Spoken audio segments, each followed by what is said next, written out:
السلام علیکم ورحمۃ اللہ وبرکاتہ نحمدہ ونصلی علی رسولہ الکریم اما بعد فاعوذ باللہ من الشیطان الرجیم بسم اللہ الرحمن الرحیم سورۃ البینہ مدنی صورت ہے، مدینہ میں نازل ہوئی۔ اس کی 8 آیتیں اور 1 رکوع ہے۔ اس کا میں آپ کو لفظی ترجمہ، بامحاورہ ترجمہ اور تفسیر انشاءاللہ میں آپ لوگوں کو بتاؤں گی۔ اعوذ باللہ من الشیطان الرجیم بسم اللہ الرحمن الرحیم۔ لم یکن، نہ تھے، الذین کفروا، منکرین یعنی کہ جو کفر کیا جنہوں نے، من اہل الکتاب، اہل کتاب میں سے، والمشرکین اور مشرک لوگ، منفکین باز آنے والے، حتیٰ یہاں تک کہ تأتیہم البینہ آئے ان کے پاس کھلی دلیل۔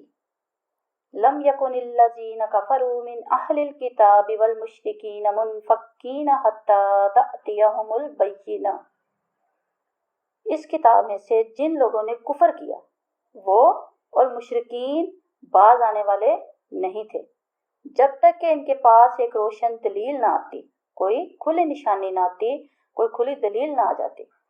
رسول، ایک رسول، من اللہ، اللہ کی طرف سے، یتلو، جو پڑھ کر سنائے، صحفا، ان کے اوراق یعنی کہ صفحے، مطہرہ، پاکیزہ۔ رسول من اللہ یتلو صحفا مطہرہ، اللہ تعالیٰ کا ایک رسول جو پاکیزہ صحیفے پڑھ کر سنائے، فیہا، جن میں، کتب، تحریریں ہیں، قیمہ، مضبوط، کہ جس میں وہ احکام درج ہیں جو دین کو قائم رکھنے والے ہیں، مضبوط ہیں۔ وما، اور نہیں، تفرق الذین، مختلف ہوئے وہ لوگ، اوتو، جن کو دی گئی تھی، الکتاب، کتاب، الا، مگر، من بعد ما، بعد اس کے کہ، جاءتہم البینہ، آ چکی ان کے پاس واضح دلیل۔ وما تفرق الذین اوتوا الکتاب الا من بعد ما جاءتہم البینہ، اور اہل کتاب نے واضح دلیل آ جانے کے بعد اس میں اختلاف کیا، حالانکہ ان کے پاس، ان اہل کتاب کو یہی حکم دیا گیا تھا۔